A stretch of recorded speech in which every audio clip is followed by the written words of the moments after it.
Hello guys, আসসালামু আলাইকুম। আবারও বেস্ট গ্রাফিক সলিউশনের পক্ষ থেকে আরও একটি নতুন টপিক নিয়ে হাজির হয়েছি। সেটি হলো কীভাবে আপনারা ইলাস্ট্রেটর বা অ্যাডোবি যে কোনো সফটওয়্যারে আইকনগুলো অথবা ইন্টারফেসগুলো বড় হলে কীভাবে ছোট করবেন এবং ছোট থেকে কীভাবে বড় ইন্টারফেস করবেন সেটি দেখাবো। তো কথা না বেরো, চলুন কম্পিউটারের মধ্যে চলে যাই।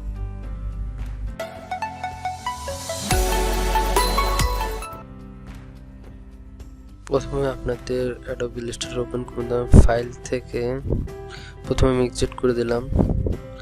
প্রথম থেকে ঢুকে দেখাই।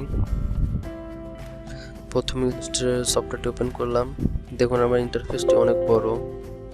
তো আমি এটাকে ছোট করার জন্য আমি এডিট থেকে জেনারেল থেকে যাব। আমি হচ্ছে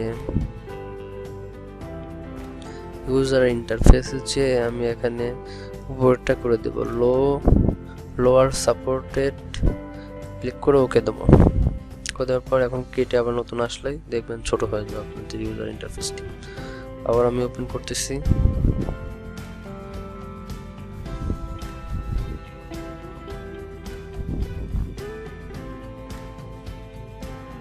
দেখুন আমার ইউজার ইন্টারফেসটা এখন আমার ডেস্কটপের সাথে সেট খেয়ে ছোট হয়ে গেছে। এভাবে আপনারা যে কোনো সফটওয়্যার ইলাস্ট্রেটর, অ্যাডোবি যে কোনো কালেকশন, ফটোশপ বা ইলাস্ট্রেটর যাই হোক সেগুলো ছোট করতে পারবেন। তো এখানে শেষ করছি। আল্লাহ হাফেজ।